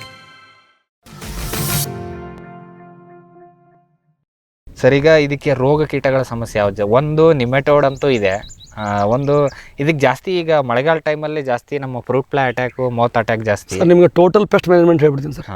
ಒಂದು ನಿಮಗೆ ಸಾಯಿಲ್ ಬರ್ನ್ ಡಿಸೀಸು ನಿಮೆಟೋಡ್ ಒಂದು, ಅದನ್ನ ಬಿಟ್ಟರೆ ಸಾಯಿಲ್ ಬರ್ನ್ ಡಿಸೀಸ್ ಬೇರೆ ಫಂಗಲ್ ಗಿಂಗಲು ಇದಕ್ಕೆ ಜಾಸ್ತಿ ತೊಂದರೆ ಮಾಡಲ್ಲ, ವೆರಿ ಕ್ಲಿಯರ್. ನೆಕ್ಸ್ಟ್ ಬಂದುಬಿಟ್ಟು ನಿಮಗೆ ಇದೆಲ್ಲಕ್ಕಿಂತ ಮೇಜರ್ ಡಿಫ್ರೆನ್ಸ್ ಮಾಡೋದು ಮಿಲಿಬಗ್. ದ್ರಾಕ್ಷಿಗೆ ಬರೋದು ಇದಕ್ಕೆ ಬರೋದು ಹೈಯೆಸ್ಟ್ ಇದೆ. ನಿಮಗೆ ಲೀಫ್ ಇಂದ ಸಕ್ಕರೆ ಅಂಶ ತೆಗಿತ್ತೆ, ಕಾಯಿಂದ ತೆಗಿತ್ತೆ, ಅಲ್ಲೆಲ್ಲ ಕಚ್ ಬೀಳುತ್ತೆ, ಕಾಯಿ ಸೆಕೆಂಡ್ ಮೆಟರ್ಲಿಗೆ ಹಾಕೊಂತಾರೆ. ಸೊ ಮಿಲಿಬಗ್ ಒಂದು ಇಶ್ಯೂಸ್ ಇದೆ. ಸೊ ಅದನ್ನೊಂದು ಸ್ವಲ್ಪ ನೀವು ಮ್ಯಾನೇಜ್ ಮಾಡಬೇಕು. ನಾವು ಕೆಮಿಕಲ್ ಮೆಥಡ್ಗಿಂತ ಮೇಜರಾಗಿ ಮೊದಲು ಹಳೆದಿದ್ದಾಗ ಮೇಜರ್ ವರ್ಟಿಸೈಲಮಲ್ಲಿ ಇದ್ವಿ. ಇದರಲ್ಲಿ ಒಂದು ಸರಿ ಮಾತ್ರ ಸ್ವಲ್ಪ ಸಿವಿಯರ್ ಆಯಿತು, 2 ಸರಿ 3 ಸರಿ ಎಲ್ಲೋ 1 ಗಿಡ 2 ಗಿಡ ಇದ್ದಾಗ ನಾವು ಶಾಂಪು ವಾಟ್ರಿಂದ ಒರೆಸ್ಕೊಂಡ್ಬಿಡ್ತೀವಿ. ಈಸಿಯೆಸ್ಟ್ ಬೆಸ್ಟ್ ಅನ್ನಪ್ಪ. ಸಿವಿಯರ್ ಆದಾಗ ಮತ್ತೆ ಡ್ರಿಪ್ಪಲ್ಲಿ ಕೊಡಬೇಕಾಗುತ್ತೆ ಅಷ್ಟೇ, ಅನಿವಾರ್ಯ. ನಮ್ದು ಆ ಲೆವೆಲ್ಗಂತೂ ತೊಗೊಂಡು ಹೋಗಿಲ್ಲ ನಮ್ಮನ್ನ ಇಲ್ಲಿವರೆಗೂ. ಓಕೆ, ಮಿಲಿಬಗ್ ನಂತರ ಬರೋಂಥದ್ದು ಈ ಗಿಡಕ್ಕೆ ಆಯ್ತಿದ್ದು. ಅದನ್ನು ಬಿಟ್ಟರಪ್ಪ ಅಂದರೆ ನಿಮಗೆ ಲೀಫ್ ಈಟರ್ದು ಅಂತ ಮೇಜರ್ ಇಶ್ಯೂ ಇಲ್ಲ. ಸಿಕ್ಕಾಪಟ್ಟೆ ಹೊಸ್ದಾಗಿ ಲೀಫ್ ಬರುತ್ತೆ, ಫ್ಲವರ್ ಬರುತ್ತೆ, ಲೀಫ್ ಈಟರು, ಫ್ಲವರ್ ಈಟರು ಅಂತ ಇಶ್ಯೂ ಇಲ್ಲ. ಕಾಯಿ ಕೆರೆಯ ಹೊಳ ಬರುತ್ತೆ, ಕಾಯಿನ ಮೇಲ್ಗಡೆ ಔಟರ್ ಸ್ಕಿನ್ನ ಕೆರೆಯುತ್ತೆ. ಸೊ ಅದಕ್ಕೊಂದಿಷ್ಟು ನೀವು ಇನ್ಸೆಕ್ಟಿಸೈಡ್ ಯಾವುದಾದ್ರೂ ಇನ್ಸೆಕ್ಟಿಸೈಡ್ ಮೇಲೆ ನೀವು ಮ್ಯಾನೇಜ್ ಮಾಡ್ಬೋದು. ಅದು ಇದು ಅಂತಂದು ಏನೂ ಇಲ್ಲ. ಸೊ ನೀವು ಪ್ರಿಕಾಷನರಿ ಆಗಿ ನೀಮ್ ಆಯಿಲು ಇನ್ನೊಂದು ಮತ್ತೊಂದು ಇನಿಷಿಯಲ್ ಮಾಡ್ಕೊಂಡ್ಬಿಟ್ಟಿದ್ರು ಇಟ್ ವಿಲ್ ಮ್ಯಾನೇಜ್. ಹಣ್ಣಾದಾಗ ಭಾಳ ಇಂಪಾರ್ಟೆಂಟ್. ಹಣ್ಣಾದಾಗ ಮಿಲಿಬಗ್ನು ತೊಂದರೆ ಮಾಡ್ತದೆ. ಫ್ರೂಟ್ ಫ್ಲೈ, ಹೂಜಿ ಅಂತ ಹೇಳ್ತೀವಿ, ಹಣ್ಣಿನ ನೊಣ ಹೈಯೆಸ್ಟ್ ಡಿಸ್ಟರ್ಬೆನ್ಸ್ ಹಣ್ಣಿನ ನೊಣದಿದೆ. ಕೆಲವೊಂದು ತೋಟಗಳಲ್ಲಿ 100ಕ್ಕೆ 50% ಹಣ್ಣಿನ ನೊಣದೇ ತೊಂದರೆ. 100 ಕಾಯಿ ಇದ್ದರೆ 50 ಕಾಯಿ ಹೊಡೆದ್ಬಿಟ್ಟಿರ್ತಾರೆ ಹಣ್ಣಿನ ನೊಣ. ನಾವು ಟ್ರ್ಯಾಪ್ಸ್ ಮೇಂಟೈನ್ ಮಾಡ್ತಿದ್ವಿ. Trap is the best method, but ಕೆಲವೊಮ್ಮೆ ಔಟ್ ಆಫ್ ದಿ ಕಂಟ್ರೋಲ್ ಹೋಗುತ್ತೆ. ಸೊ ಡೈರೆಕ್ಟ್ ಗಿಡಕ್ಕೆ ಸ್ಪ್ರೇ ಮಾಡೋಂಗಿಲ್ಲ. ಆನ್ ಏರಲ್ಲಿ ಈವ್ನಿಂಗ್ ಟೈಮಲ್ಲಿ ಒಂದ್ಸರಿ ಕೆಲವೊಮ್ಮೆ ಡಸ್ಟಿಂಗ್ ಮಾಡೋಂಥ ಪರಿಸ್ಥಿತಿ ಬರುತ್ತೆ. ಏನು ಡಸ್ಟಿಂಗ್ ಮಾಡ್ತೀವಿ? ಈ ಕೆಲವೊಂದು ಕೆಮಿಕಲ್ಗಳು ಆ ಬರೀ ಸ್ಮೆಲ್ ಜಾಸ್ತಿ ಇರುತ್ತೆ. ಸೊ ಯಾವುದೇ ಮಾಡ್ಕೊಳ್ಳಿ ನೀವು, ಮಿಯೋತ್ರಿನ್ ಫ್ಯಾಮಿಲಿದು ಬರುತ್ತೆ ಕೆಮಿಕಲ್ಸ್. ಸೊ ಅದನ್ನು ಒಳಗಡೆ ಮಾಡಲ್ಲ, ಔಟರ್ ಸೈಡು ಹೊರಗಡೆ ಸ್ಮೆಲ್ಲಿಗೆ ಮಾಡ್ತೀವಿ. ಬಟ್ ಅದಕ್ಕಿಂತ ಮೀರಿ ಟ್ರ್ಯಾಪ್ಗಳನ್ನ ಕರೆಕ್ಟಾಗಿ ನೀವು ಕ್ಲೀನಿಂಗು ಪೀರಿಯಡ್ ಆದ ತಕ್ಷಣ ಅದರದ್ದು ಎಫೆಕ್ಟ್ ಕಡಿಮೆ ಆದ ತಕ್ಷಣ ಇದನ್ನು ನೀವು ಲ್ಯೂರ್ ಚೇಂಜ್ ಮಾಡಿದ್ರಿ ಏನಂತಂದರೆ, ನಂದಿದು 3rd ಟೈಮ್ ಲ್ಯೂರ್ ಚೇಂಜ್ ಮಾಡಿದ್ದೀನಿ ಈಗ. ಈ 7 ತಿಂಗಳಲ್ಲಿ 3rd ಟೈಮ್ ಲ್ಯೂರ್ ಚೇಂಜ್. ಅಂದರೆ ಮೊದಲು ಒಂದು ಸರಿ ಗೌರ್ಮೆಂಟ್ ಸಪ್ಲೈ ಇತ್ತು ಡಿಪಾರ್ಟ್ಮೆಂಟಿಂದ. ಸೊ ಅದು 2 months ಲೈಫ್. ಸೊ ಅದನ್ನು ತೆಗೆದುಬಿಟ್ಟು ಈಗ ಮತ್ತೆ ನಾನು ಬ್ಯಾರಿಕ್ಸ್ಗೆ ಹೋಗಿದ್ದೀನಿ ಈಗ ಹೆಚ್ಚು ಕಡಿಮೆ ಲಾಸ್ಟ್ ಮಂತ್. ಸೊ ಮತ್ತೆ ಅದು 3 ತಿಂಗಳು ವ್ಯಾಲಿಟಿ, ಮತ್ತೆ ತೆಗಿಬೇಕು, ಮತ್ತೆ ಹಾಕ್ತಿರ್ಬೇಕು ಲ್ಯೂರ್. ಹಂಗಾಗಿ ಅದನ್ನ ಮ್ಯಾನೇಜ್ ಮಾಡ್ಬೇಕು. ಅಲ್ಲ ಸರ್, ಬೆಳಿತೀವಿ ಅಂದರೆ ವೀಡು ಇನ್ನೊಂದು ಮತ್ತೊಂದು ಎಷ್ಟು ಇಂಪಾರ್ಟೆಂಟು ಅಷ್ಟೇ ಅದು ಇಂಪಾರ್ಟೆಂಟ್. ಸೊ ಅದನ್ನು ಮ್ಯಾನೇಜ್ ಮಾಡಲೇಬೇಕು. ಓಕೆ ಸರ್, ಈಗ ಒಂದು ನಾಟಿ ಮಾಡಿದ್ರಿ, ಇದು ಎಷ್ಟು ನೀವು ಹೇಳಿದ್ರಿ 13 ತಿಂಗಳಿಗೆ ನೀವು ಹೂ ಬಿಟ್ಕೊಂಡ್ರಿ, 16 ತಿಂಗಳಿಗೆ ಕಟಾವು ಶುರು ಆಯಿತು. ಕಟಿಂಗ್ಸ್ ಹೆಂಗೆ ಸರ್? ಸರ್ 2 ದಿವಸಕ್ಕೊಂದ, ವಾರಕ್ಕೊಂದ? ಸರ್ ನೋಡಿ ಸರ್, ಈಗ ಎಟ್ ಎ ಟೈಮ್ ಫ್ಲವರಿಂಗ್ ಬಂತ, ಹಾರ್ವೆಸ್ಟಿಂಗ್ ಸಡನ್ ಆಗಿ ಬರುತ್ತೆ. ಒಂದು ಸರಿ ಫ್ಲವರಿಂಗ್ ಹೆವಿ ಬಂದಿರ್ತದೆ. ಇದು ಗಿಡದ ಏನಪ್ಪ ಅಂದರೆ ಕಾಯಿ ಇರುತ್ತೆ, ಹಾರ್ವೆಸ್ಟಿಂಗ್ ಸ್ಟೇಜ್ ಕಾಯಿ ಇರುತ್ತೆ, ಚಿಕ್ಕದಿರುತ್ತೆ, ಫ್ಲವರ್ ಇರುತ್ತೆ, 3 ಸ್ಟೇಜ್, ಮಗ್ಗು ಇರುತ್ತೆ, 5 ಸ್ಟೇಜ್ ಸಿಗುತ್ತೆ ನಿಮಗೆ. ಹಾರ್ವೆಸ್ಟಿಂಗ್ ರೆಡಿ, ಕಾಯಿ ಜಸ್ಟ್ ಆಗಿರೋಂಥದ್ದು, ಮೊಗ್ಗು, ಹೂವು ಮೊಗ್ಗು ಎಲ್ಲ ಸ್ಟೇಜು ಸಿಗುತ್ತೆ ನಿಮ್ಮ ಗಿಡದಲ್ಲಿ. ಹಾಗಾಗಿ ಬಲ್ಕಾಗಿ ಸೆಟ್ಟಿಂಗ್ ಆಗಿದ್ದು ಒಂದೇ ಸರಿ ಇಳುವರಿ ಬರುತ್ತೆ. ಉಳಿದು ನೆಕ್ಸ್ಟ್ ಸ್ಟೇಜ್ ಏನಿರುತ್ತಲ್ಲ, ಆ್ಯಕ್ಚುಲಿ ಈಗ ನನ್ನ ನಡುವೆ ಹೆಂಗಿರ್ತದಪ್ಪ ಅಂದರೆ, ಇವತ್ತು ಫಸ್ಟ್ ಹಾರ್ವೆಸ್ಟಿಂಗ್ ಸ್ಟಾರ್ಟ್ ಮಾಡಿದ್ವಿ. ಇವತ್ತೆಲ್ಲ 3 ಟ್ರೇನೋ 5 ಟ್ರೇನೋ ಸಿಗುತ್ತೆ. ನೆಕ್ಸ್ಟ್ ಒಂದು ವಾರ ಬಿಟ್ಟು 15 ಟ್ರೇ ಸಿಗುತ್ತೆ. ನೆಕ್ಸ್ಟ್ ವಾರ ಬಿಟ್ಟು 40 ಟ್ರೇ ಸಿಗುತ್ತೆ. ಅದಾದ್ಮೇಲೆ ಮಕ್ಕಳು 120 ಟ್ರೇ ಸಿಕ್ಬಿಡುತ್ತೆ. ಆ 120 ಟ್ರೇ 150 ಟ್ರೇ ಒಂದು 15 ದಿನ 20 ದಿನ ತಿಂಗಳು ಡ್ರ್ಯಾಗ್ ಆಗುತ್ತೆ. ಒಂದು ತಿಂಗಳು ವಾರ ರೇಸ್ ಆಗಿರುತ್ತೆ, ಒಂದು ತಿಂಗಳು ಪೀಕ್ ಇರುತ್ತೆ, ಒಂದು ತಿಂಗಳು ಗ್ರಾಫ್ ಡೌನ್ ಆಗ್ತಾ ಬರುತ್ತೆ. ಓಕೆ, ಕಂಟಿನ್ಯೂ ಎಷ್ಟು ತಿಂಗಳು ಹಾರ್ವೆಸ್ಟ್ ಮಾಡಿದ್ದೀರಿ ಸರ್? ಸರ್ ನಾನೀಗ ಸೆಪ್ಟೆಂಬರ್ನ ಹಾರ್ವೆಸ್ಟಿಂಗ್ ಸ್ಟಾರ್ಟ್ ಮಾಡಿದ್ದೀನಿ. 3-4 ಟ್ರೇಯಿಂದ ಸ್ಟಾರ್ಟ್ ಆಗಿದ್ದು. ಅಕ್ಟೋಬರ್ ನವಂಬರಲ್ಲಿ ಒಂದೊಂದು ಸರಿಗೆ 2 ಟನ್ನು 2 ಟನ್ ಹಾರ್ವೆಸ್ಟ್ ಮಾಡಿದ್ದೀನಿ. 2 ದಿನಕ್ಕೆ ಹಾರ್ವೆಸ್ಟಿಂಗ್ ಒಂದು 3-4 ಕಟ್ಟಿಂಗು, 3 ದಿನ 4 ದಿನ ಹಾರ್ವೆಸ್ಟಿಂಗ್ ಒಂದು 3-4 ಕಟ್ಟಿಂಗು. ಸೊ ಈ ಥರ ಆಗಿದೆ. ಅದರ ನಂತರ ಏನಂದರೆ ಈಗೂ ಕೂಡ ಫೆಬ್ರವರಿ ಫಸ್ಟ್ ವೀಕಲ್ಲಿ ಇದ್ದೀವಿ ನಾವೀಗ. ಜನವರಿ ಫುಲ್ಲು ಮತ್ತು ಫೆಬ್ರವರಿ ಇಲ್ಲಿವರೆಗೂ ಪ್ರತಿ ವಾರ ನನಗೆ 15-20 10 ಹ್ಮ್. 25 ಟ್ರೇಗಳು ಬರ್ತಾ ಇದೆ. ಓಕೆ ಇನ್ನು 1 ತಿಂಗಳು ದಾಟಿತು ಅನ್ನಪ್ಪ ಅಂದರೆ ಮತ್ತೆ ಬಲ್ಕಾಗಿ ಸ್ಟಾರ್ಟ್ ಆಗುತ್ತೆ ನನಗೆ. ಪ್ರಾಬಲಿ ಮಾರ್ಚ್ 15 1.5 ತಿಂಗಳು ಅನ್ಕೊಳ್ಳಿ. ಮಾರ್ಚ್ 15 ಏಪ್ರಿಲ್ 15 ಒಳಗಡೆ ಮತ್ತೊಂದು 15-20 ಟನ್ ಬರೋಂಥ ಎಕ್ಸ್ಪೆಕ್ಟೇಷನ್ ಇದೆ. ಓಕೆ ಒಟ್ಟು ಇದು ಎಷ್ಟು ಗಿಡದಿಂದ ಇಳುವರಿ ತೆಗೆದಿದ್ದೀರಾ ಸರ್ 2000 ಗಿಡ ಹೆಚ್ಚು ಕಡಿಮೆ, 2100 ಗಿಡ, 100 ಗಿಡ ಇಲ್ಲ ಅನ್ಕೊಳ್ಳಿ. 2000 ಗಿಡದಲ್ಲಿ ಇಲ್ಲಿವರೆಗೆ 35 ಟನ್ ಆಗಿದೆ ಆಲ್ರೆಡಿ. 35 ಟನ್ ಆಗಿದೆ. ರೇಟ್ ಕಡಿಮೆ ಇತ್ತು ಈ ವರ್ಷ, ಆದರೂ ಕೂಡ ನನಗೆ ಒಂದು ನಿಯರ್ ಅಬೌಟ್ ಒಂದು 7 ಲಕ್ಷ ಬಂದಿದೆ. ಓಕೆ ಇಲ್ಲಿವರೆಗೆ ಖರ್ಚು ಎಷ್ಟಾಗಿದೆ ಸರ್? ಸರ್ ಇಲ್ಲಿವರೆಗೆ ಒಂದು 3-4 ಲಕ್ಷ ಅನ್ಕೊಳ್ಳಿ. ಓಕೆ ಸೊ ಈಗ ನೆಕ್ಸ್ಟ್ ಬರೋದು ನನಗೆ ನೆಕ್ಸ್ಟ್ ಖರ್ಚಿಲ್ಲ ಸರ್. ನೆಕ್ಸ್ಟ್ ಏನಿದ್ರು ಪ್ರಾಫಿಟೇ. ಕಟ್ಟಿಗೆ, ತಂತೆ, ಮಲ್ಚಿಂಗ್ ಶೀಟು, ಗೊಬ್ಬರ ಎಲ್ಲ ಹಾಕಿದ್ದಿದೆ. ಹ್ಞೂ ನನಗೆ ಹಾರ್ವೆಸ್ಟಿಂಗ್ ಬಿಟ್ಟರೆ ಆಲ್ಮೋಸ್ಟ್ ಕೆಲಸ ಏನಿಲ್ಲ. ಎಲ್ಲೋ ತಿಂಗಳಿಗೊಂದು ಹುಳುಕ್ಕೆ ಅಂತ ಎಲ್ಲೋ ಒಂದು ಸ್ಪ್ರೇ ಅಬ್ಬಬ್ಬ ಅಂದರೆ ತಿಂಗಳಿಗೆ 1 ಸ್ಪ್ರೇ, ಹಾರ್ವೆಸ್ಟಿಂಗ್ ಬಿಟ್ಟರೆ ಬೇರೆ ಏನು ಕೆಲಸ ಇಲ್ಲ ನನಗಿಲ್ಲಿ. ಹಾರ್ವೆಸ್ಟಿಂಗ್ ಮಾಡೋದು ಅಷ್ಟೇ ಕಳಿಸ್ತಿರೋದು. ಇವತ್ತು ನೀವು ಬಂದಾಗ ಹಾರ್ವೆಸ್ಟಿಂಗ್ ಇತ್ತು, ಇವತ್ತೊಂದು 15-16 ಟ್ರೇ ಬಂತು. ಈಗ ಹೆಚ್ಚು ಕಡಿಮೆ ಬೆಳಗ್ಗೆ ನೀವು ಬರೋಷ್ಟು ಹಾರ್ವೆಸ್ಟಿಂಗ್ ಆಗೋಗುತ್ತೆ ಆ್ಯಕ್ಚುಲಿ. ಸೊ ಹೀಗೆ ಈಗ ಹೋದ ವಾರ ಮಾಡಿದ್ದೆ 12 ಸಿಕ್ಕಿತ್ತು, ಅದ್ರ ಹಿಂದಿನ ವಾರ 20 ಸಿಕ್ಕಿತ್ತು. ಸೊ ಒಂದು ಟ್ರೇ ಅಂದರೆ 20 kg ಲೆಕ್ಕ. 20 kg. ಸರ್ ಇದು ಹೆಂಗೆ ನೀವು ಮೊದಲೇ ಮಾತಾಡ್ಕೊಂಡಿರ್ತೀರ ಇಷ್ಟಿಷ್ಟು ಅಂತೇಳಿ ಕ್ವಾಲಿಟಿ ಮೇಲೆ ಇದು ಮಾಡ್ತಾರೆ, ಜೀರೋ ಕಟಿಂಗ್? ಸರ್ ಇಲ್ಲ ಸರ್, ಆ ಥರ ಇಲ್ಲ. ನಾವು ಹಾರ್ವೆಸ್ಟ್ ಮಾಡೋದು ನಮ್ಮ ಕೆಲಸ. ಅವ್ರು ಗ್ರೇಡಿಂಗ್ ಮಾಡ್ಕೊತಾರೆ, ಡ್ಯಾಮೇಜಸ್ ತೆಗಿತಾರೆ. ಸೊ ಪೂರ ಚಿಕ್ಕದು ತೆಗಿತಾರೆ, ಪೂರ ದೊಡ್ಡದು ತೆಗಿತಾರೆ. ಚಿಕ್ಕದು ಮತ್ತು ದೊಡ್ಡದನ್ನು ಆಫ್ ಪ್ರೈಸಿಗೆ ತೊಗೊತಾರೆ ನಾರ್ಮಲ್ ಆಗಿ. ಡ್ಯಾಮೇಜ್ ಅನ್ನಂತೂ ಬಿಡ್ತಾರೆ. ಸೊ ಟೋಟಲ್ ಒಂದು 20 ಟ್ರೇ ಹಾರ್ವೆಸ್ಟಿಂಗ್ ಆಯಿತು ಅನ್ನಪ್ಪ ಅಂದರೆ 20ರಲ್ಲಿ 1-2 ಚಿಕ್ಕದು ದೊಡ್ಡದು ಬರುತ್ತೆ, ಒಂದು 2 ಟ್ರೇ. ಸೊ ಒಂದು 10% ಅಂದ್ಕೊಳ್ಳಿ. ಒಂದು 5% ಡ್ಯಾಮೇಜ್ ಬರೋದು. ಈಗ ನನ್ನ ಮೇಂಟೆನೆನ್ಸ್ಗೆ ಚೆನ್ನಾಗಿ ಆಗ್ತಾ ಹೋದಂಗೆ ಅದು ಕಡಿಮೆ ಆಗುತ್ತೆ. ಮೊದಲೆಲ್ಲ ಒಂದು ಟೈಮಲ್ಲಿ 20-25% ಬರ್ತಾಯಿತ್ತು. ಸೊ ಈಗ 5% ಅಷ್ಟೇ. ಹಾಂ ಫ್ರೂಟ್ ಫ್ಲೈನ್ ಇದು ಡ್ಯಾಮೇಜ್ ಭಾಳ ಕಡಿಮೆ ಇದೆ. ಈಗ ಆಲ್ಮೋಸ್ಟ್ 0 ಆಗಿದೆ ನಮ್ಮದು. ಸರ್ ಈಗ ಅಕ್ಯುರೇಟಾಗಿ ಈಗ ಒಂದು ಸಲ ನೀವು ಪ್ಲಾಂಟಿಂಗ್ ಮಾಡಿದ್ರೆ 5 ವರ್ಷದವರೆಗೆ ಎಷ್ಟು ತೆಗಿಬೋದು ಸರ್? ಏನು ಎಕ್ಸ್ಪೆಕ್ಟೆಡ್ ಏನಿದೆ ಸರ್? ಈಗ ಈ ವರ್ಷ ನನ್ನ ಎಕ್ಸ್ಪೆಕ್ಟೇಷನ್ 55-60 ಟನ್ಸ್. 55-60 ಟನ್ಸ್. ಒಂದು 2000 ಗಿಡದಿಂದ ಒಂದು 15 ಲಕ್ಷವರೆಗೆ ಒಂದು ಪರ್ ಪ್ಲಾಂಟ್ ಒಂದು 30 kg ಆರಾಮಾಗಿ ಬರುತ್ತೆ ಲೆಕ್ಕಕ್ಕೆ. 30 kg ಬಂತು, ನನಗೆ 20 ರೂಪಾಯಿ ಸಿಕ್ತು ಅಂದ್ರಪ್ಪ ಅಂದರೂ ಕೂಡ ಒಂದು ಗಿಡಕ್ಕೆ 600 ರೂಪಾಯಿ ಸಿಕ್ಕು. 12 ಲಕ್ಷಕ್ಕಂತೂ ಮೋಸ ಇಲ್ಲ. ಓಕೆ ಈಗ ನಾನು 20 ಮಿನಿಮಮ್ ಪ್ರೈಸ್ ಇಟ್ಕೊಂಡಿದ್ದು. ಈಗ 30 ಸಿಗ್ತಾ ಇದೆ, 35 ಕೊಟ್ಟಿದ್ದೀನಿ ಒಂದಿಷ್ಟು ಮೊದಲೆಲ್ಲ. ಸೊ ಹಾಗೆಲ್ಲ ಹೋದಾಗ ನಿಮ್ಗೆ ಅದು 12-15 ಲಕ್ಷ ಆರಾಮಾಗಿ ಬರುತ್ತೆ. ಒಂದು 5 ಲಕ್ಷ ಖರ್ಚು ಮಾಡಿ 10 ಲಕ್ಷ ಆರಾಮಾಗಿ. 3 ಎಕರೆ 2000 ಗಿಡ, ಎಕರೆಗೆ 3 ಲಕ್ಷ ಮೇಗ ಆಯಿತು, ಜಾಸ್ತಿ ಆಯಿತು. ನೀವು ಕವರ್ ಹಾಕಿ ಇನ್ನೊಂದು ಮಾಡಿ ಮತ್ತೊಂದು ಮಾಡಿ ಅದಕ್ಕೋಸ್ಕರ ಸಪ್ರೇಟ್ ಮಾರ್ಕೆಟ್ ಮತ್ತು ಆ ಮಾರ್ಕೆಟ್ ಹುಡುಕಿ. ಇದು ಬಲ್ಕಾಗಿ ಜಾಸ್ತಿ ಮಾಡಿದಾಗ ಭಾಳ ಚೆನ್ನಾಗಿ, ಅಥವಾ ಹತ್ರ ಮಾರ್ಕೆಟ್ ಇದ್ದಾಗ ಭಾಳ ಚೆನ್ನಾಗಿ. ನಾವು ಎಲ್ಲಿ ಹೊರಟು ಕೂಡ ಮಾರ್ಕೆಟಿಗೆ 400 ಕಿಲೋಮೀಟರ್ ಕೆಳಗಡೆ ನಮ್ಮ ಹತ್ರ ಎಲ್ಲೂ ಮಾರ್ಕೆಟ್ ಇಲ್ಲ. ಓಕೆ ಹಂಗಾಗಿ ಅದೆಲ್ಲ ಇನ್ವೆಸ್ಟ್ಮೆಂಟ್ ಜಾಸ್ತಿ ಮಾಡೋದ್ರ ಬದಲು ಈಲ್ಡ್ ಜಾಸ್ತಿ ಮಾಡಿ ಮಾರ್ಕೆಟ್ ಚೆನ್ನಾಗಿ ಗಿಡಗಳು ಚೆನ್ನಾಗಿ ಬೆಳೆಸೋಣ, ಹೆಲ್ದಿಯಾಗಿ ಬೆಳೆಸೋಣ, ಚೆನ್ನಾಗಿ ಈಲ್ಡಿಂಗ್ ತೆಗೋಣ. ಈಗ ಅವ್ರು ಏನು ಮಾಡ್ತಾರೆ, ಪ್ರೂನಿಂಗ್ ಮಾಡಿ ಗಿಡಕ್ಕೆ ಇಷ್ಟೇ ಕಾಯಿ ಇಷ್ಟೇ ಬೇಕು ಅಂತ ತೆಗಿತಿದ್ದಾರೆ. ನಾನು ಒಂದು ಗಿಡಕ್ಕೆ 30 kg, ಅವ್ರು 5 kg ತೆಗೆ, ನಾನು 30 kg ತೆಗೆ, ನನಗೆ ಅಲ್ಲಿ ಬಂದೋಯ್ತಲ್ಲ ಸರ್. ಅಲ್ಲಿ ಈಕ್ವಲ್ ಆಗಿಬಿಡ್ತದೆ. ಕ್ವಾಲಿಟಿ ಕ್ವಾಂಟಿಟಿ, ಅವ್ರು ಕ್ವಾಲಿಟಿ ಹೊಟ್ಟಿದ್ರೆ ಯಾಕೆ ಮಾರ್ಕೆಟ್ ಹತ್ರ ಇದೆ. ನಾನು ಕ್ವಾಲಿಟಿ ಬೆಳೆಸಿದ್ರು ಕೂಡ ನನಗೆ ಮಾರ್ಕೆಟಲ್ಲಿ ದೂರ ಇದೆ. ಸೊ ಅವ್ರು 100 ರೂಪಾಯಿ kg ಸಿಕ್ಕರು ನಂಗೆ 100 ರೂಪಾಯಿ kg ಸಿಗಲ್ಲ. ನಾನು ಡೈಲಿ ತೊಗೊಂಡು ಬೆಂಗಳೂರು ಮಾರ್ಕೆಟ್ ಕೊಡೋಕ್ಕಾಗಲ್ಲ. ಅಥವಾ ನಾನು ಬೆಳೆಯೋಷ್ಟು ಮೆಟೀರಿಯಲ್ನ ತೊಗೊಂಡೋಗಿ ಯಾವ ಎಂಟ್ರಿಗೆ ಕೊಡಲಿ ನಾನು. ಹೌದು ಸರ್. ಹಾಗಾಗಿ ನೀವು ಕಷ್ಟಪಟ್ಟು ಬೆಳೀತಾ ಇದ್ದೀರಾ, ಏನೇನೋ ಎಕ್ಸ್ಪೆರಿಮೆಂಟ್ಗಳನ್ನು ಮಾಡ್ತಾ ಇದ್ದೀರಿ ಸರ್ ಒಟ್ಟಿನಲ್ಲಿ. ಸರ್ ಎಕ್ಸ್ಪೆರಿಮೆಂಟ್ ಇಲ್ದೇ ಸರ್ ರೈತ ಬರೀ ಏನಂದರೆ, ನಾವು ಭಾಳ ಜನ ರೈತ ಅಂದ ತಕ್ಷಣ ಏನೋ ಮಾತಾಡ್ತಾರೆ. ರೈತ ಫಸ್ಟ್ ಆಫ್ ಆಲ್ ಒಬ್ಬ ಕಾಯಕಯೋಗಿ, ಋಷಿ, ವಿಜ್ಞಾನಿ. ಈಗ ನಾವು ಮಾತಾಡುವಾಗ ಏನು ಹೇಳ್ತೀವಿ, ದೇಶ ಕಾಯೋ ಯೋಧ ಮತ್ತು ರೈತನ ಬಗ್ಗೆ ಮಾತಾಡ್ತೀವಿ. ಸರ್ ಅತಿ ಹೆಚ್ಚು ಸಮಾಜ ಸೇವೆ ಮಾಡೋ ರೈತ ಒಬ್ಬನೇ ಸರ್. ನಾವು ಹೇಳ್ಕೊಳೋ ಎಷ್ಟೋ ನಾನು CSR ಕೊಡ್ತೀನಿ, ನಾನು ಅಷ್ಟು ದಾನ ಮಾಡ್ತೀನಿ ಹೇಳ್ಕೊಳೋದಕ್ಕಿಂತ ಎಲ್ಲಕ್ಕೆ ಸರ್ ನಾನಿಲ್ಲಿ ಜಗತ್ನಗರ ಪ್ರತಿ ಪ್ರಾಣಿ ಪಕ್ಷಿ ಕೀಟ ಎಲ್ಲವನ್ನೂ ಬದುಕ್ಸಕತ್ತೀನಿ. ಅದನ್ನು ಬದುಕಿಸಿ ಭೂಮಿಗೆ ಬಿದ್ದು ಉಳಿದದನ್ನು ನಾವು ಮಾರ್ಕೊಂಡು ತಿನ್ನಕತ್ತೀನಿ. ಓಕೆ ಇಂದಲ್ಲೂ ಹಿರಿಯರದೊಂದು ಇದಿತ್ತು ಸರ್. ಆ್ಯಕ್ಚುಲಿ ಬಿತ್ತೋ ಇದರಲ್ಲಿ 3 ತಾಳು ಏನಕ್ಕೆ ಅಂತ ಹೇಳ್ತಿದ್ರು. 1 ತಾಳು ಪ್ರಾಣಿ ಪಕ್ಷಿಗೆ, 1 ತಾಳು ಫಸ್ಟ್ ಭೂಮಿಗೆ, 2ನೇ ತಾಳು ಪ್ರಾಣಿ ಪಕ್ಷಿಗೆ, 3ನೇದು ಮಾತ್ರ ಮನುಷ್ಯನಿಗೆ. ಇಲ್ಲೂ ಕೂಡ ಹಂಗೆ ನೆಲಕ್ಕೆ ಬೀಳುತ್ತೆ. ಫಸ್ಟ್ ಹಣ್ಣು ಬೀಳೋದೇ ನೆಲಕ್ಕೆ, 2ನೇದು ಪ್ರಾಣಿ ಪಕ್ಷಿಗಳು ತಿಂತವೆ, ಉಳಿದದ್ದು ನನಗೆ. ಇಷ್ಟು ಪ್ರಾಣಿ ಪಕ್ಷಿಗಳನ್ನ, ನೇಚರನ್ನು ಎಲ್ಲರನ್ನೂ ಬದುಕಿಸಿ ಲಾಭ ಆಗುತ್ತೋ ಏನೋ ಗೊತ್ತಿಲ್ಲ. ಮಾರ್ಕೆಟ್ ರೇಟ್ ಕೊಟ್ಟು ಬರೋಕೆ ನನಗೆ MRP ಇಲ್ಲ, ಹೌದಾ?